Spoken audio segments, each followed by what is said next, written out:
Ah bah oui, voilà, je suis presque devenue une Barbie girl, alors ça vous étonne, hein, bien sûr. Ah bah oui, oui, d'habitude je suis là pour faire coup de cœur, Haro, nan, nan, et bien coup de cœur, là. coup de gueule. Oui. Ah oui. Ah oui. Alors là, dommage. Dommage. Allez, reprends. Quand on m'a dit que j'allais te remettre cette statuette, moi j'en ai été transportée, cher cinéma. Car oui, tu l'attends depuis longtemps ce trophée. C'est vrai qu'il parachève tant d'années de travail acharné, à nous regarder, nous les femmes, à nous dépeindre comme des objets de désir, comme des hystériques, comme des écervelés ou des frustrés sexuels. C'est qu'on décroche jamais. Des petits conseils. Des petits conseils. Eh bien oui, d'habitude je suis là pour faire haro, coup de gueule. Eh ben non, là ce sera un coup de Une cœur. vraie comédienne.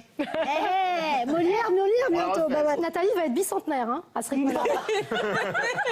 Complet, je vous l'annonce. Déjà la centaine est assez bien passée. Parce que c'est un truc... Alors, vous imaginez quand même une forteresse de 22 mètres de haut, 8 tours qui entouraient comme ça et qui scrutaient le faubourg Saint-Antoine. Il y avait même un fossé de 25 mètres de large avec 8 mètres de profondeur. C'était un monument. Donc c'est...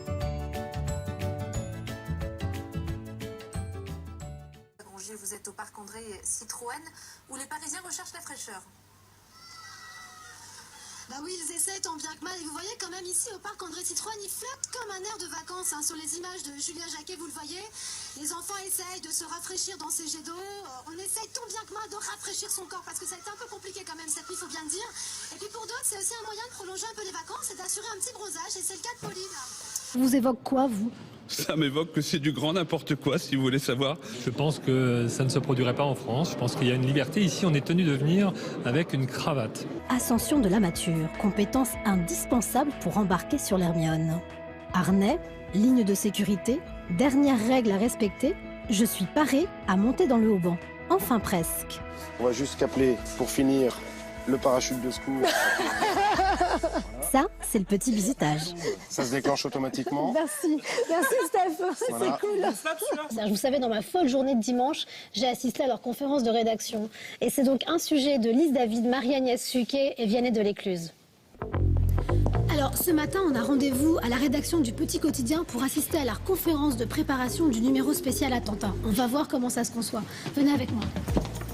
Vraiment, donc on peut être amené de nuit, de jour, par tous les temps à monter dans la nature. Tu l'as appris ça ou...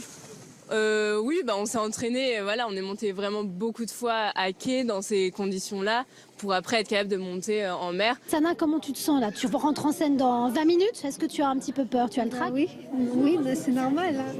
La prison de la Bastille, le monument historique invisible le plus célèbre du monde. Cette fameuse prison qui existait il y a 2 siècles sur cette place où aujourd'hui trône la colonne de Juillet, en son sommet le génie. Tu en gardes quoi de cette expérience, de cette traversée?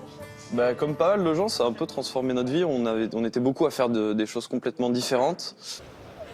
Nous sommes le 41 mars, le 10e jour de mobilisation du mouvement Nuit debout. Biarritz, c'est une des destinations les plus prisées du Pays Basque. Et pourtant, il y a plus d'un siècle, ce n'était encore qu'un village de pêcheurs. Et c'est ici, à l'hôtel du Palais, que tout a changé grâce à l'impératrice Eugénie. Lorsqu'il fait allusion en fait aux médias et l'influence que ceux-ci pourraient avoir, notamment pour une scission éventuelle du mouvement Nuit debout. On rappelle encore une fois la logique de ce mouvement, mettre le citoyen au cœur de l'économie.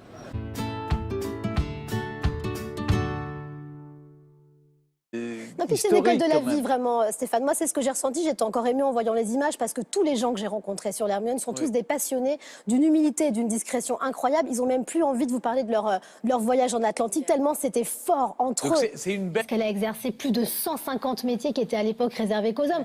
On le voit sur les images. Elle a été GI, elle a été pompier, elle a été chirurgien avant l'heure. Elle a même marché sur la Lune avant Neil Armstrong, figurez-vous, en 57.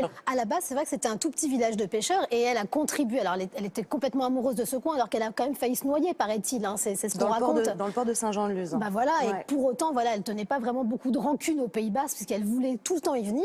Et donc, Riyad, je vous aime. Mais exceptionnellement, je vais être polygame. Si ça vous embête pas. Bah oui, je vais aussi aimer Johan Sfar, Daniel Close, Charles Burns, Étienne Davodo, qui, comme vous, se sont manifestés en refusant d'appartenir justement à cette sélection des primés pour le Grand Prix du Festival d'Angoulême. Et puis l'autre bonne chose, c'est la sortie très médiatique de notre pape François. Vous savez, ça ne vous a pas échappé quand même. Alors c'était extrêmement médiatique et à juste titre, puisqu'il a demandé aux prêtres d'accorder le pardon à ceux qui avaient subi une IVG ou pratiqué une IVG quand ils le demandaient. Il a quand même une petite condition. Hein. Voilà, on accorde le pardon, mais il faut quand même venir le chercher.